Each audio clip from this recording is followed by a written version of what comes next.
Tonight, we are looking at a case from Baltimore that began like many others, a routine domestic disturbance, raised voices, thin apartment walls, neighbors who had learned when to listen and when to look away.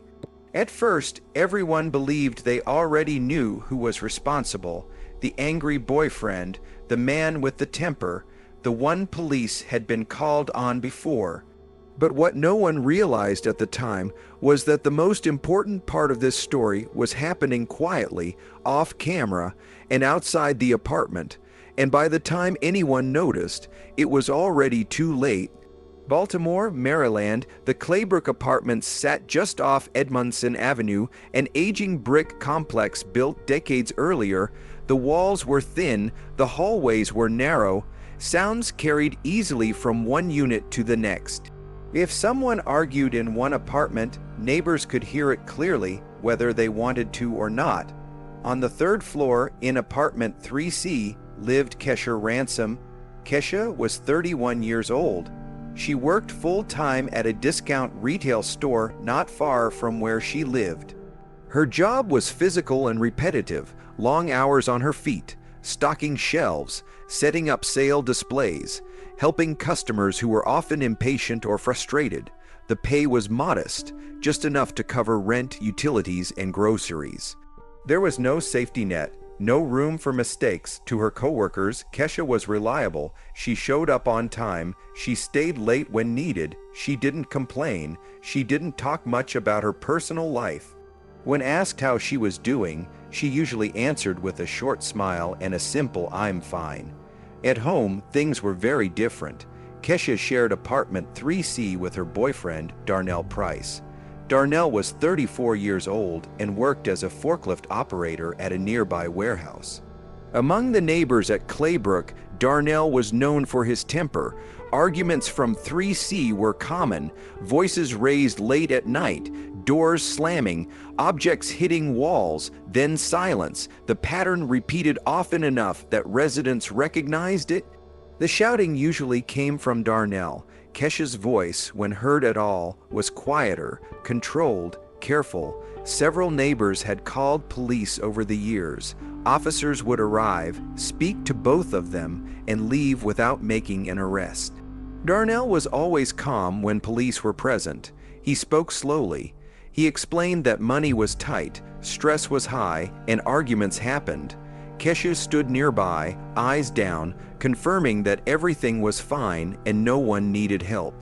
Each call ended the same way: no charges, no report, no follow-up.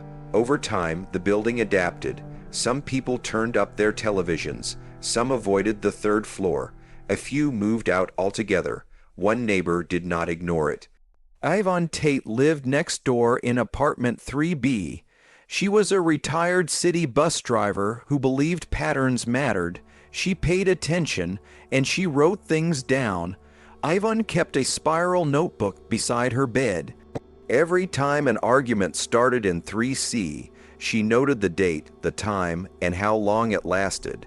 She wrote down what she heard: raised voices, crashing sounds, crying. She even noted when police arrived and how long they stayed. In 1 month alone, officers came twice. Both times, Kesha said it was just stress. Outside the apartment, Kesha seemed steady. At work, managers trusted her. Co-workers described her as quiet but dependable. That began to change in early spring. Kesha started requesting shift changes without explanation. She lingered after closing, standing near the front windows and watching the parking lot. She flinched when her phone buzzed and kept it face down. She seemed distracted, nervous. One evening, a coworker walked into the break room and saw Kesha counting cash from her wallet. Her hands were shaking. She folded the bills carefully, lined up the edges, and placed them into a plain envelope. When the coworker joked that it looked like she was planning to leave town, Kesha didn't respond. She sealed the envelope and pushed it deep into her bag. She stopped riding home with coworkers. She declined invitations she used to accept. She carried her purse everywhere, even on short breaks. She asked her manager vague questions about transferring to another store, but never completed the paperwork. One night after closing, instead of heading toward her usual bus stop, Kesha waited by the curb behind the store. A silver sedan pulled up. No one recognized it. Kesha glanced around, then got into the passenger seat. The car drove away. No one at work knew who the driver was. They only knew it was the first time she had left that way. Back at Claybrook Apartments, the arguments continued. Same pattern, same voices, same silence afterward. But Kesha was no longer just enduring. She was preparing. The silver sedan belonged to Malik Cross. Malik was 32 years old and worked as the loss prevention supervisor at Kesha's store. His job was internal security. He monitored cameras, reviewed reports, investigated theft. Coworkers described him as quiet, organized, and observant. He noticed things others missed. Kesha and Malik didn't act like a couple at work. There were no public displays, no obvious closeness. Their contact started simply. Malik offered her rides home when she worked late. He brought groceries when he noticed she skipped breaks. One evening, they met at a diner near the store. Malik slid an envelope across the table. Inside was cash. He didn't explain. Kesha didn't thank him. She didn't refuse either. In the weeks that followed, Kesha paid him back in small amounts, the same folded bills coworkers had seen her counting. There were no labels for their relationship. Not boyfriend. Not friend. What changed was Kesha's behavior. She updated passwords, changed routes home, stopped answering calls in front of others. She kept her phone close and face down. Darnell noticed. Before he ever knew Malik's name, Darnell focused on Kesha's phone. Her movements, her secrecy. He began showing up near the store at closing time, leaning against the building, asking managers when Kesha finished work. When they hesitated, his tone sharpened. At home, he searched her bag. Demanded to see messages, repeated the same accusation over and over. "You're lying to me." The arguments grew more frequent. Neighbors heard the same questions again and again. "Where were you? Who are you texting? Why are you hiding things?" Ivan Tate heard impact sounds, things hitting walls, then silence. Kesha stopped making eye contact in the hallway. She stopped attending building events. When Ivan tried to talk to her, Kesha kept conversations short. One afternoon, Ivan noticed yellowed bruising beneath Kesha's makeup. Not fresh, days old. Ivan wrote it down. At work, Kesha became more methodical. She made lists on scrap paper, lease, deposit. Storage, she kept the paper in her pocket, not her bag. Malik noticed the lists. He offered solutions, a lockbox in his office, a room he rented across town, temporary, safe. Kesha listened. She didn't commit. She positioned herself at work so she could see entrances and exits. She checked reflections. She stayed alert. One Thursday night, Malik drove her home. As they turned onto her block, he slowed down. Darnell was standing near the building entrance, waiting, not yelling, not pacing. Kesha got out of the car, holding the envelope under her arm. Malik drove away. Darnell blocked the entrance. His voice was low. Controlled, a neighbor's door cracked open. Ivan watched. The exchange ended quietly, no shouting, but something had shifted. After that, the arguments changed. Fewer loud fights, more confrontations in stairwells. Elevators outside near dumpsters, places without witnesses. Kesha adapted, keys in pocket, bag hidden at work. Important documents never left unattended. Pressure increased from Malik too. He asked about her finances. Her plans, her passwords. He offered to manage everything for her. When she hesitated, his tone changed. He reminded her of what he'd done for her. Kesha was trapped between two men, both demanding control. She started making another plan. She used the store's landline to contact a women's resource center. She scheduled an intake appointment.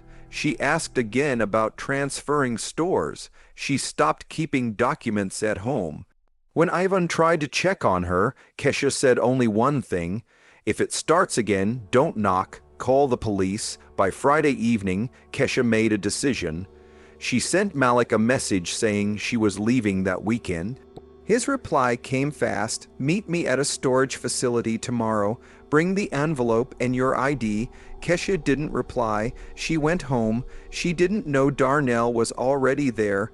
Just after midnight, Avon woke to shouting. Darnell's voice, one accusation, "You think you can play me?" Then a loud impact. Kesha's voice rose once, then dropped, then silence. At 12:37 a.m., Ivan wrote one word in her notebook, quiet. The silence felt wrong. Morning came. Kesha didn't leave for work. Her car was still there, curtains closed. Ivan knocked, no answer. She called maintenance, then police. Inside apartment 3C, nothing looked disturbed at first. Blanket folded, cup in the sink, TV paused. In the bedroom, Kesha Ransom was found on the floor. She was gone. At first, everything pointed to the same conclusion everyone expected: the angry boyfriend. But the evidence had already started telling a different story. Police treated the apartment as a domestic homicide from the moment they entered the bedroom. The history was already there: multiple prior calls, neighbor statements, a known volatile boyfriend. To investigators, it looked familiar. Too familiar. Kesha Ransom was found on the carpet beside the bed. One arm was bent under her body. There were visible signs of trauma. The medical examiner later noted blunt force injuries and signs consistent with asphyxiation. Death was not accidental. Near the bed, officers noticed a belt draped over a chair. It was quickly identified as belonging to Darnell Price. A framed photograph on the dresser had cracked glass. Kesha's purse was placed neatly on top of the dresser, not dropped or scattered. Her identification was inside. Her phone was inside, but the envelope of cash she had been carrying was gone. The room did not look like a violent struggle had spilled outward. Nothing overturned, no broken furniture. It felt controlled, deliberate. Officers began canvassing the building. Neighbors described years of arguments. Most pointed to Darnell as the source of the loudest confrontations. Avon Tate handed over her spiral notebook.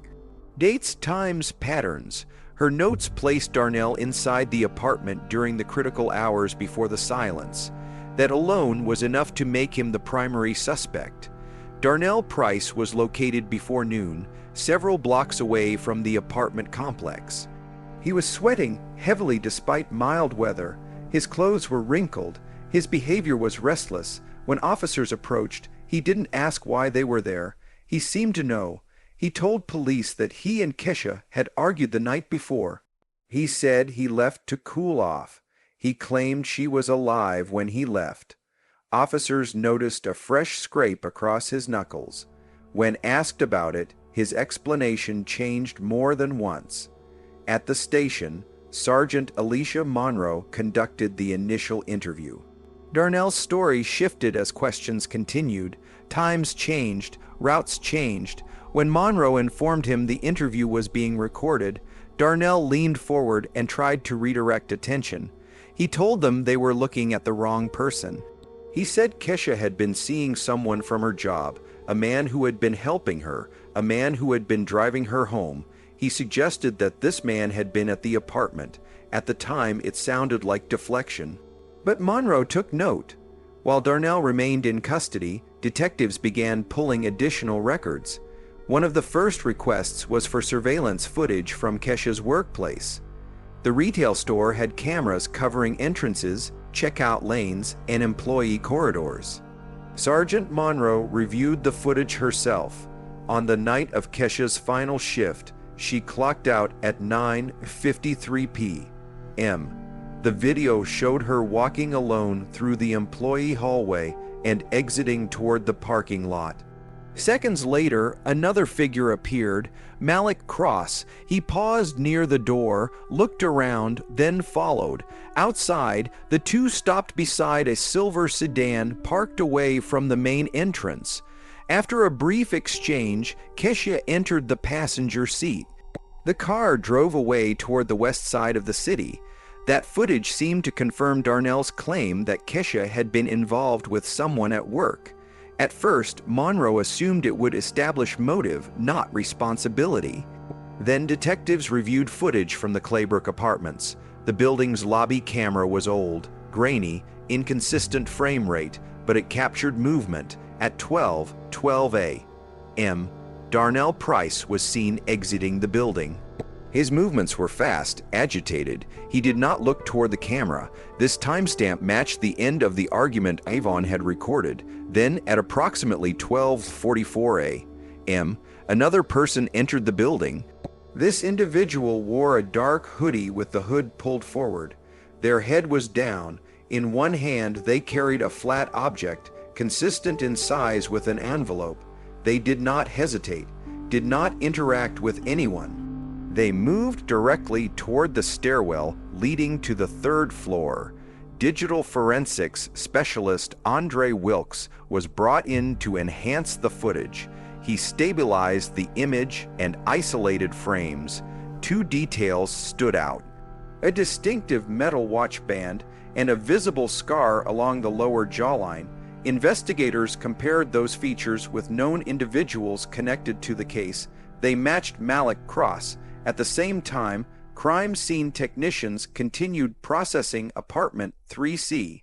There were no signs of forced entry, no damaged locks, no indication that Kesha had left the apartment alive after the first argument ended. The missing envelope became critical. Detectives requested Kesha's banking records through next of kin. 2 days before her death, a new payee had been added to her account. A transfer was scheduled for Saturday morning. That transfer was canceled at 1:19 a.m. The timing mattered. The cancellation occurred after Darnell exited the building and before the hooded individual was seen leaving. Even more important, the digital logs showed the cancellation was made from a desktop computer, not a phone. The IP address traced back to the retail store's back office. Store records confirmed that Malik Cross had access to that computer and regularly used it as part of his job. This changed everything. Darnell Price was volatile. His history was loud, documented, but the evidence was no longer lining up with him being present at the time of death. Malik Cross, quiet and controlled, now appeared in multiple places he had not admitted to being. Detectives reviewed Malik's work schedule. He had clocked out at 10:04 p.m.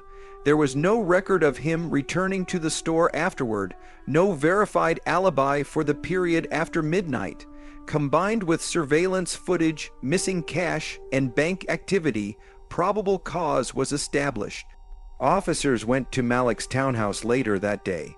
When Malik opened the door, he appeared calm, well-dressed. He listened as officers explained why they were there. When presented with the arrest and search warrants, Malik stepped backward into the residence without speaking. An officer's body camera captured the movement. It was subtle but telling. Officers entered. Malik did not resist. He raised his hands, asked if the arrest was really necessary. His tone was polite. At the station, Malik repeated one statement over and over, changing the wording slightly each time. He said Kesha had asked for help. He said he had only tried to help. He denied returning to the apartment. He denied taking money. He denied canceling any bank transfer. Investigators let him speak. Then they showed him the evidence, digital logs from the store computer, login times, badge access, screenshots of Kesha's account activity. Malik stopped talking. A search of his residence revealed more.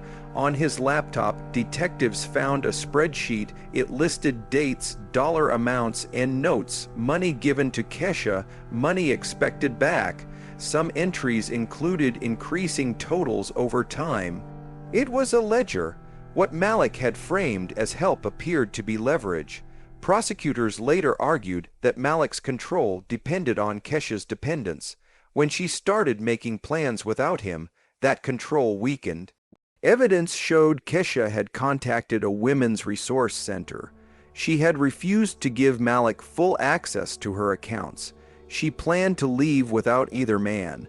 According to the state, after Darnell stormed out of the apartment, Malik went to Unit 3C under the pretense of helping. They alleged he demanded the envelope and her identification. When she resisted, a struggle followed.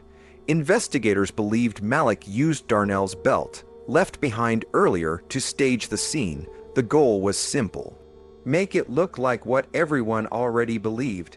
Then he took the envelope and left during the silence Avon had documented.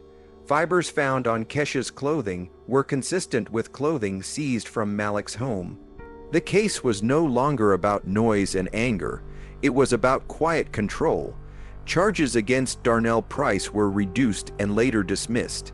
He walked out of central booking with cameras pointed at him, but no applause.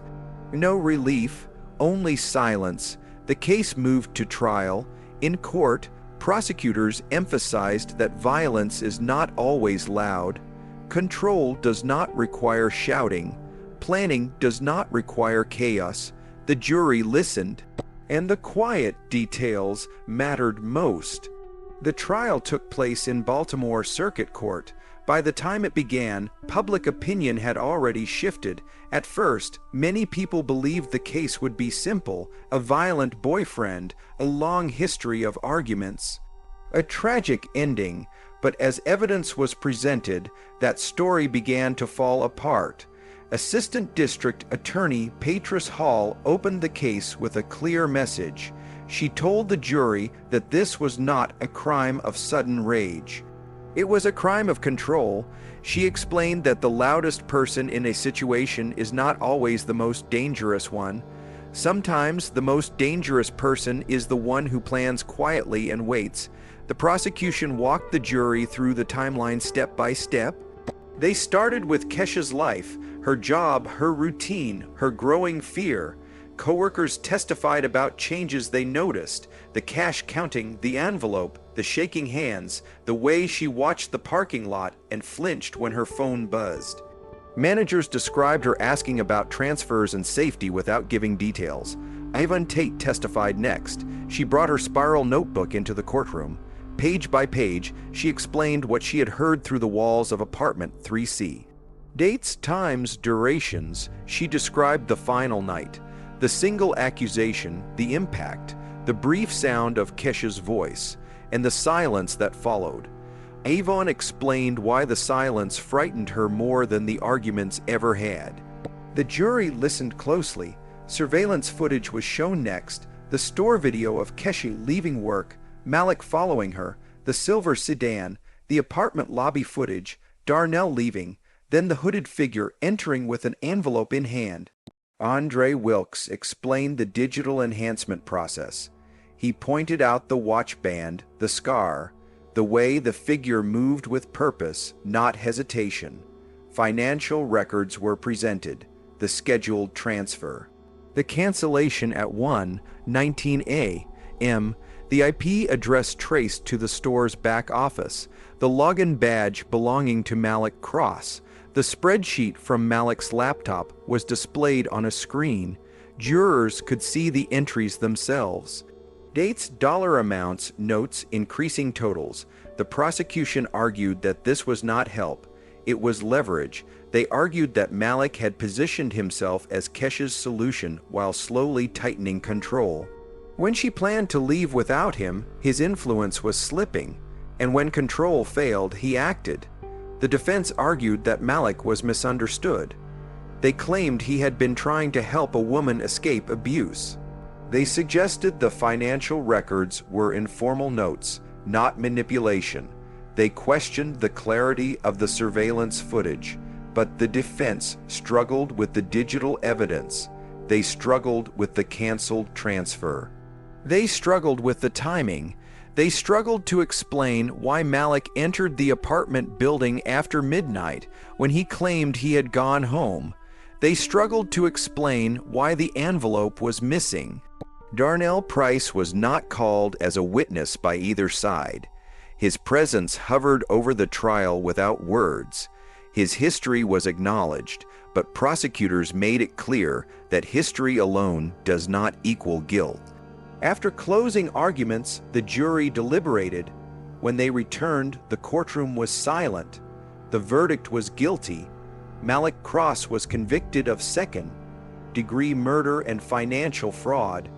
He showed little reaction as the verdict was read. His posture stayed straight, his face remained controlled. When the judge announced the sentence, Malik listened without interruption. There were no outbursts, no apologies, no visible emotion. After the trial, Sergeant Alicia Monroe spoke briefly to the press. She said the case was a reminder that investigators must follow evidence, not assumptions. She credited neighbors who paid attention, co-workers who spoke up, and quiet details that could not be ignored. Darnell Price was released from custody months earlier. His charges had been dismissed. He left without celebration. His name remained tied to the case in public memory, but legally, he was no longer responsible. The Claybrook apartments remain standing. New tenants have moved into Unit 3C. The walls are still thin. Sounds still travel. Yvonne Tate no longer keeps a notebook beside her bed. Kesher Ransom's story ended inside a quiet apartment, but it did not end unnoticed. The truth was not revealed by shouting or confrontation. It was revealed by timestamps, logs, and the careful attention of people who refused to look away. In the end, the man everyone blamed was not the one who committed the crime. And the clue that changed everything was never loud enough to be heard through the walls. It was only visible if someone was watching. After the verdict, the case of Kesher Ransom did not simply disappear from Baltimore's court system or from the minds of those who had followed it closely. For many, the conviction brought legal closure but not emotional resolution. The facts were clear, but the questions it raised stayed behind. In the weeks following sentencing, prosecutors reviewed the case internally, not because of doubt, but because it represented a type of crime that often goes unnoticed until it is too late. One that hides behind calm voices, helpful gestures, and financial assistance that slowly becomes control. Investigators later admitted that if Darnell Price had not left the apartment when he did, Malik Cross might never have been detected. The timeline would have collapsed inward, and suspicion would likely have remained fixed on the loudest person in the room. Sergeant Alicia Monroe described the case in later training sessions as a lesson in contrast. One man used anger openly, the other used patience, one drew attention, the other avoided it, and it was the second who planned.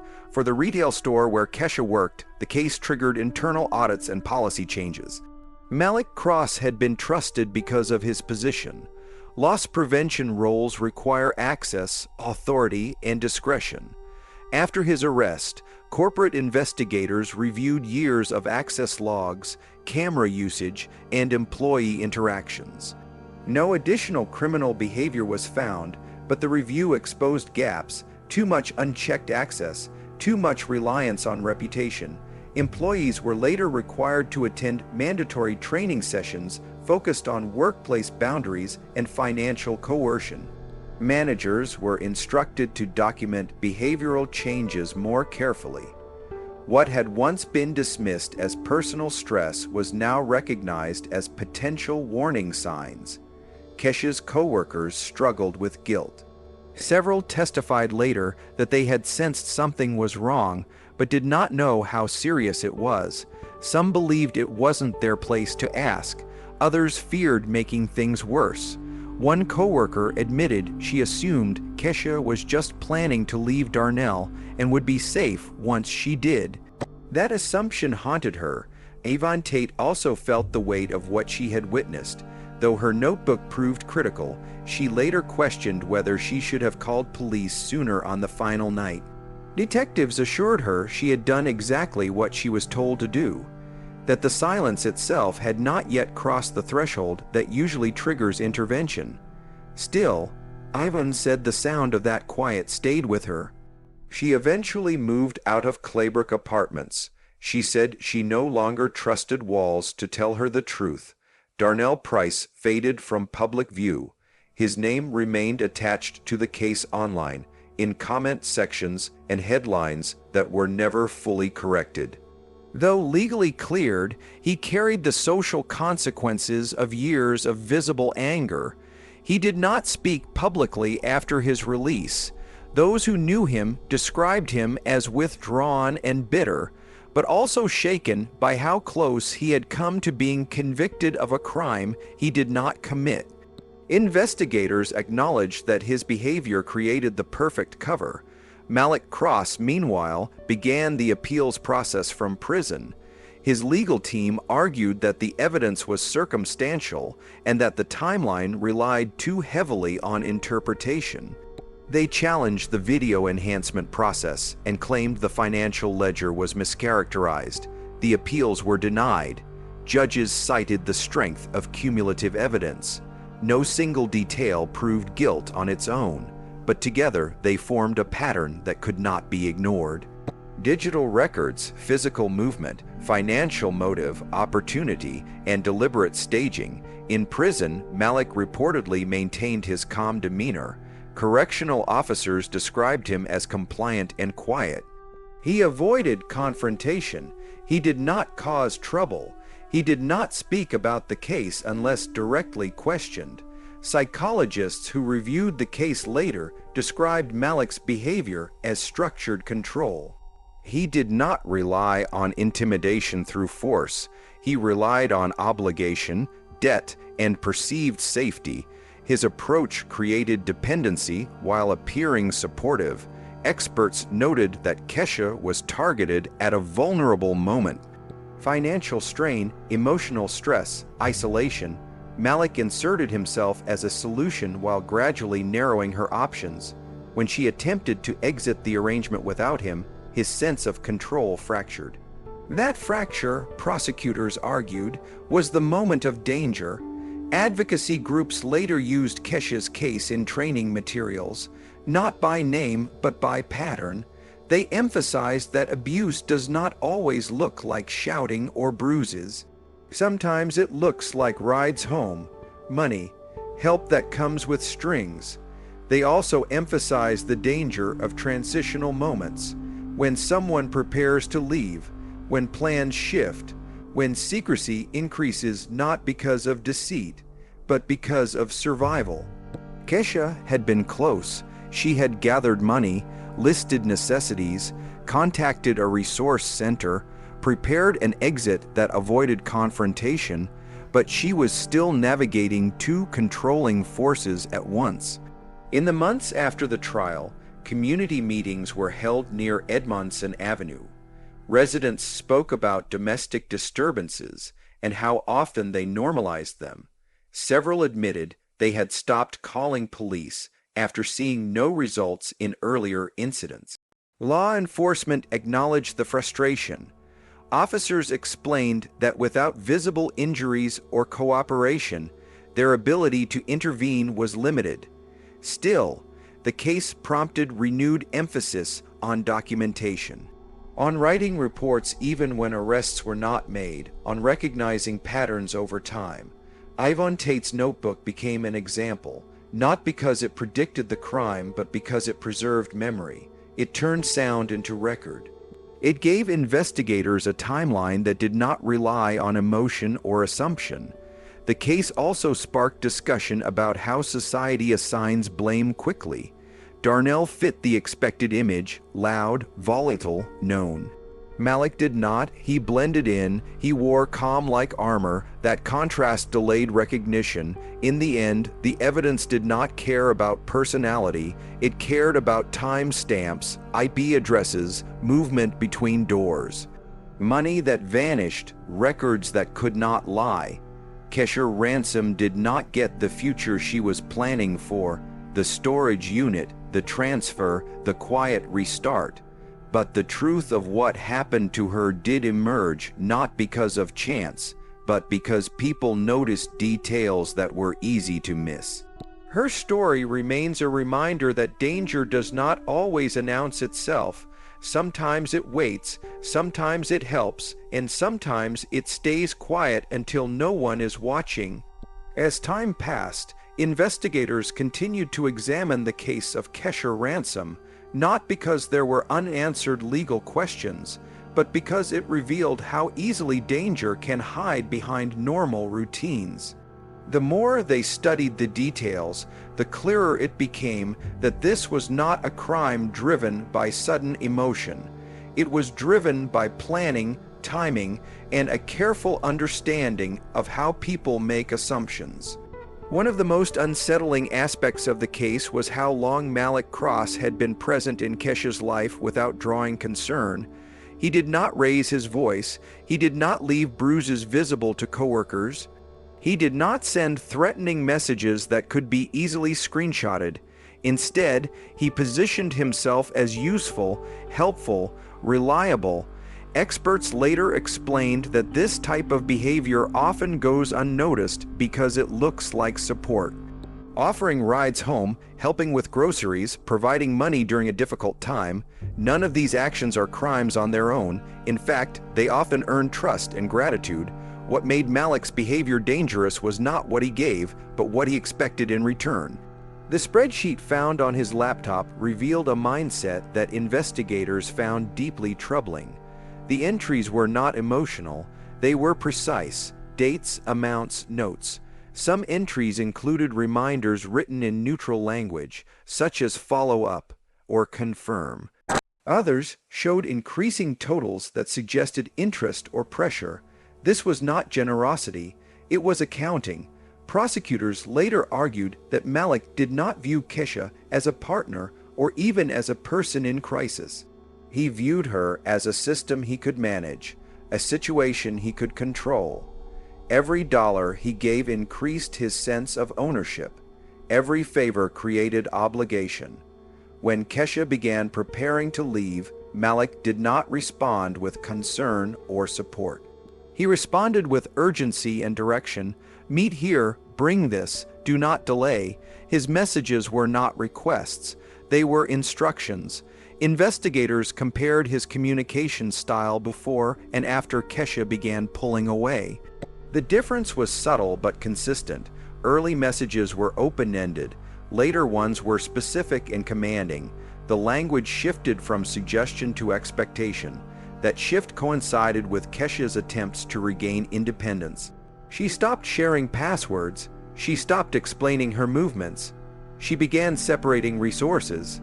These were small steps, but to someone who relied on control, they were significant.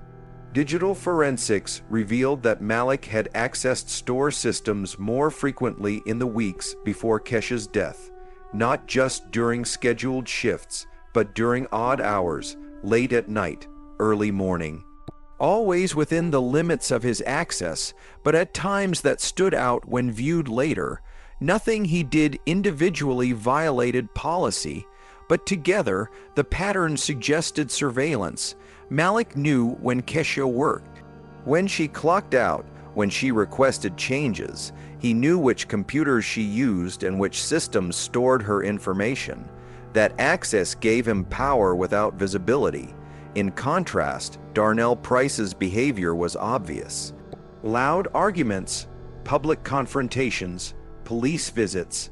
His anger was visible, documented, and familiar to everyone in the building. That visibility worked against him in public perception, but it also meant he was being watched. Malik was not. One investigator later said that if Malik had shouted or caused scenes, he might have been noticed sooner. His restraint protected him. The night of the crime, timing was everything. Darnell left the apartment angry and humiliated. He believed he had lost control, but his exit created a gap, a quiet window, one without witnesses or noise. That window was when Malik moved. The lobby camera footage showed intent. He did not hesitate. He did not look around. He walked directly toward the stairwell. He knew where he was going. Prosecutors argued that Malik believed the scene was already set. The history of arguments, the belt left behind. the neighbors who expected noise from that apartment. He relied on assumptions to carry suspicion away from himself. The missing envelope was another critical detail. Kesha had guarded it carefully. Co-workers saw it. Malik knew about it. Darnell did not. The fact that it disappeared while everything else was left behind pointed to motive beyond rage. Financial pressure had been a constant theme in Kesha's life. Malik understood that. He used it. When the scheduled bank transfer was canceled, it demonstrated something important. Someone was trying to prevent Kesha from accessing her own money. Someone who knew exactly where and how to intervene. That action required planning, access, and confidence that it would go unnoticed. It did not. The IP address tied the act to Malik's workplace. The timing tied it to the narrow window between Darnell's exit and Malik's presence. That single digital action destroyed Malik's claim that he had nothing to do with what happened. It was quiet, technical, and unemotional, and it told the truth. During sentencing, victim impact statements were read. Members of Kesha's family spoke about who she was outside the apartment, outside the fear. They described her as patient, organized, and hopeful. A woman who believed in planning her way out rather than fighting her way through. They spoke about the life she was preparing for, a small place, stability, peace. The judge acknowledged that the case highlighted a form of violence that does not always announce itself. He noted that Malik's actions showed calculation, not impulse. That the absence of visible chaos did not mean the absence of danger. Malik received a lengthy sentence. Afterward, law enforcement agencies across the city reviewed similar cases that had been dismissed or overlooked, not to reopen them, but to identify patterns, financial involvement, access to systems, quiet presence. Training materials were updated. Detectives were encouraged to look beyond the most obvious suspect and ask different questions. Who benefits financially? Who had access? Who acted after the noise stopped? The Claybrook apartments became quieter after the case, not because arguments stopped entirely, but because residents were more alert, more willing to call, less willing to assume. Yvonne Tate later said that she no longer believed silence meant safety. She believed silence needed attention. For viewers hearing this story now, the lesson is uncomfortable but necessary. Danger does not always arrive shouting. Sometimes it arrives offering help. Sometimes it arrives holding solutions. And sometimes it waits until someone is most vulnerable to act. Kesha Ransom did many things right. She planned, she documented, she reached out for help, she prepared an exit, but she was surrounded by people who wanted control, not her safety. Her case reminds us that control can wear many masks. Some are loud and obvious. Others are calm, patient, and invisible. And the most dangerous ones are often the hardest to see.